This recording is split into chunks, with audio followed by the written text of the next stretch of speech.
Hello YouTube family. तो कैसे हैं सभी लोग। सभी लोगों को मेरा राम राम। अगर चैनल पर नए हैं तो लाइक शेयर कमेंट सब्सक्राइब करना मत भूलिएगा। Welcome back to my YouTube channel. My name is Chiranjeev Bhandari.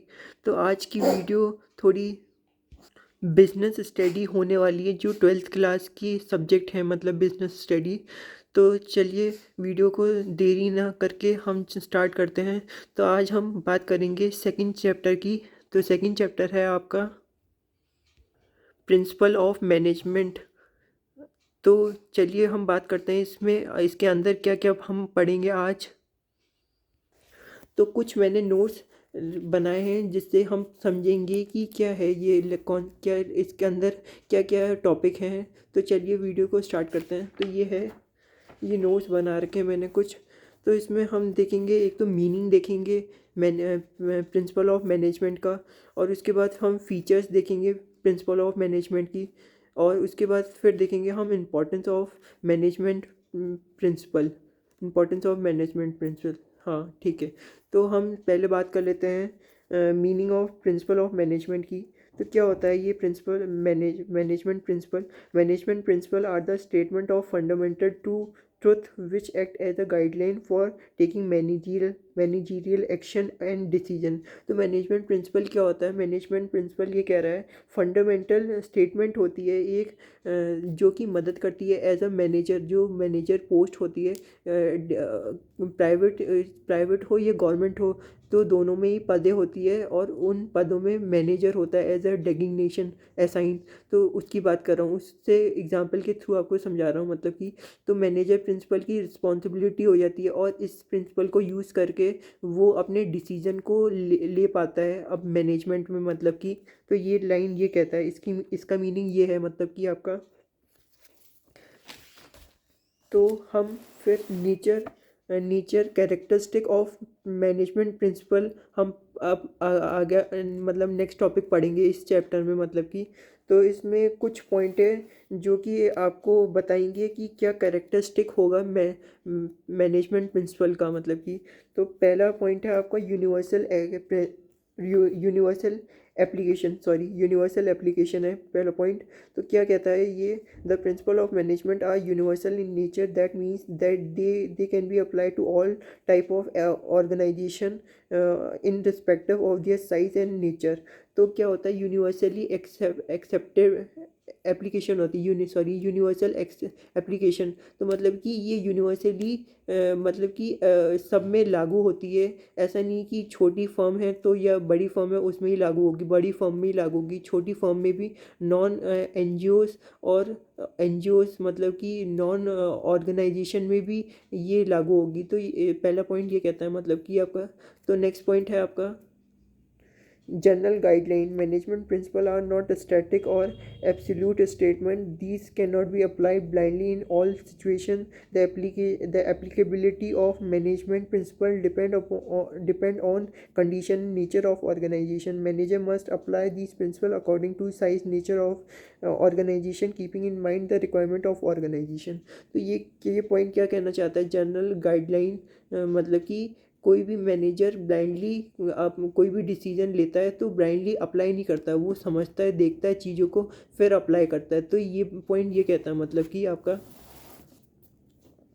अगला पॉइंट है आपका evolutionary by practice and experiment. तो evolutionary by practice and experiment, ये पॉइंट क्या कहता है आपका। तो चलिए हम जानते हैं ये पॉइंट क्या कहना चाहता है आपका। The management principle are developed only after deep and through research work. They are not developed overnight, और they are not personally feeling of any person. Proper observation and experiment are conducted before developing them. तो मतलब कि क्या होता है कि कोई भी प्रिंसिपल रातों रात नहीं बन जाती है। मतलब कि प्रिंसिपल को बहुत एक्सपेरिमेंट करना पड़ता है, इवैल्यूएट करना पड़ता है, उसको देखना पड़ता है, टेस्ट करना पड़ता है, तभी जाके वो अप्लाई होती है कोई भी फर्म में। मतलब कि आपकी तो ये पॉइंट ये कहना चाहता है आपको मतलब कि। तो नेक्स्ट पॉइंट है आपका फ्लेक्सिबिलिटी। तो मैनेज अब फ्लेक्सिबिलिटी होती क्या है चलिए जानते हैं।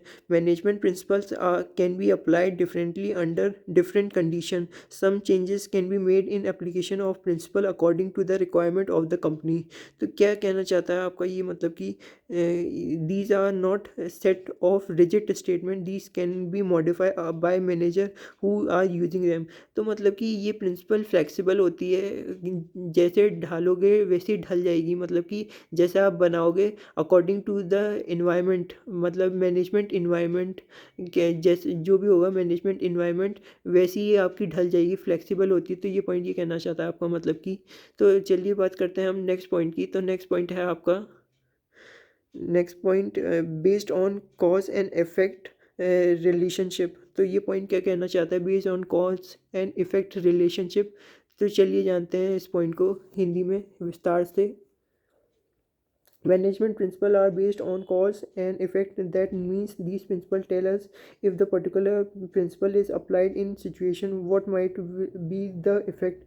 All through these principles cannot be state perfectly absolute result because these principles apply on human being, but it help in knowing some idea about the effect। तो मतलब कि ये क्या कहना चाहता है आपका, मतलब कि ये कहना चाहता है कॉज एंड इफ़ेक्ट रिलेशन, मतलब कि ये प्रिंसिपल जैसे लागू होगी तो उसका मतलब कि ऑल्टरनेटिवली रिजल्ट आउटपुट दिखने को मिलेगा। मतलब कि ये कहना चाहता है आपका मतलब कोई भी डिसीजन ऐसे लेते हैं, मतलब कोई भी ऑर्गेनाइजेशन में जिससे आपका उस पर आउटपुट दिखाई दे, तो ऐसे ही लेते हैं मतलब डिसीजन। तो ये चीज़ मतलब ये कहना चाहता है आपको मतलब कि चलिए बात करते हैं हम नेक्स्ट पॉइंट की। तो नेक्स्ट पॉइंट है आपका contingent.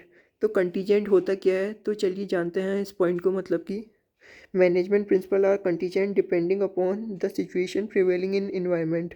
These application and effect depend upon the nature of organization. The application of principle has been changed according to the nature, size and type of organization। तो मतलब ये क्या है, ये कंटीजेंट होती है, ये बदलते रहती है सिचुएशन के अकॉर्डिंग। मतलब कि जैसी मतलब कि एनवायरमेंट मैनेजमेंट में मतलब कोई भी फॉर्म में अगर कोई भी सिचुएशन है उसके अकॉर्डिंग ही ये मतलब कि बदलते जाती है, मतलब कि इसकी according to the size of the organisation. मतलब कि तो ये पॉइंट ये कहना चाहता है आपका। तो ये तो हमने पढ़ लिए कैरेक्टरिस्टिक ऑफ मैनेजमेंट प्रिंसिपल। चलिए अब बात करते हैं हम नेक्स्ट टॉपिक की। मतलब कि नेक्स्ट टॉपिक क्या है आपका, मतलब आखिरी topic, importance of management principle की, क्या इसके इम्पोर्टेंस होती है। तो चलिए बात करते हैं पॉइंट्स, पहले पॉइंट की, providing manager with useful insight into reality.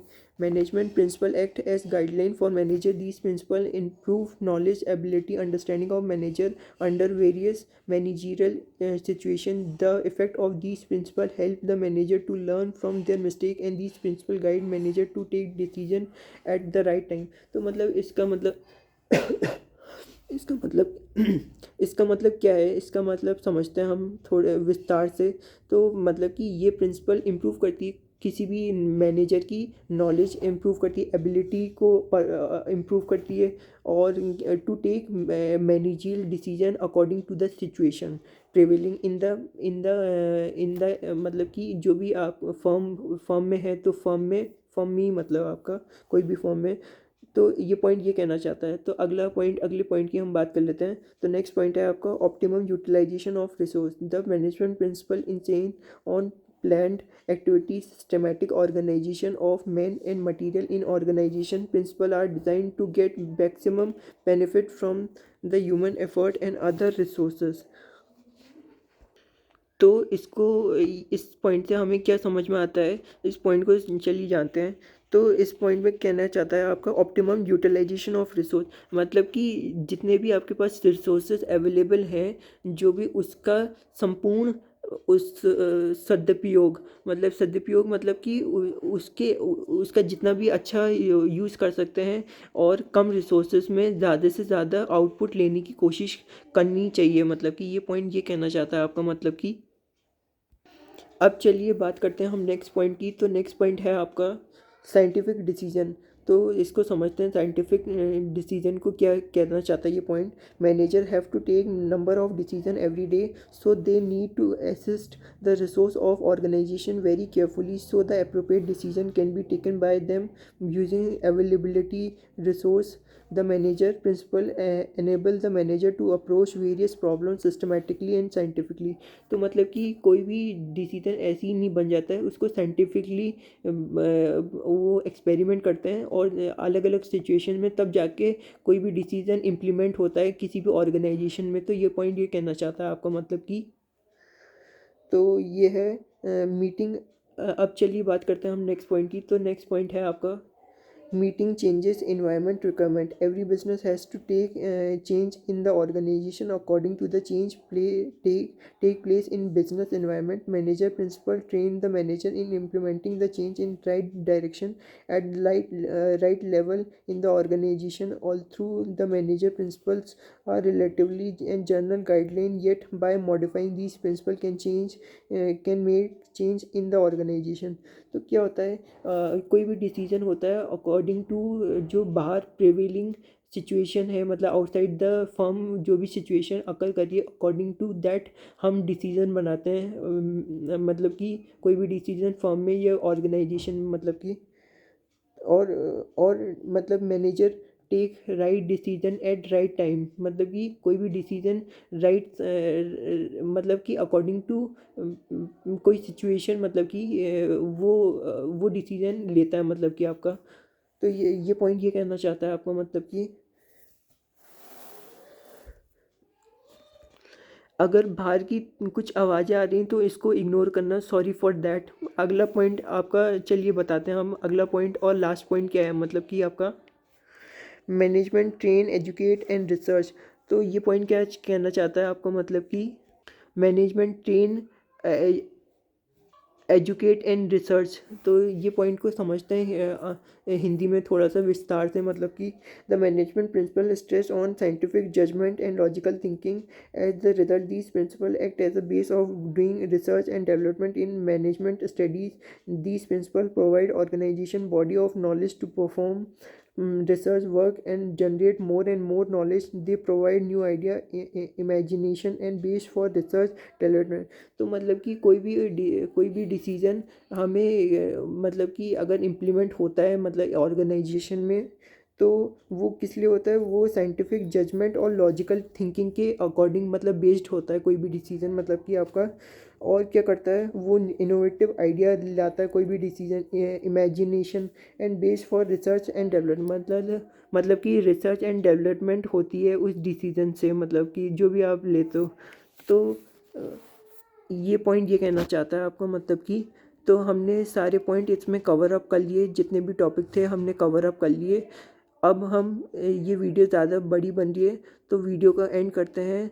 अगर आप हमारे चैनल पर नए हो तो लाइक शेयर कमेंट सब्सक्राइब करना मत भूलिएगा। तब तक के लिए जय हिंद, वंदे मातरम, भारत माता की जय।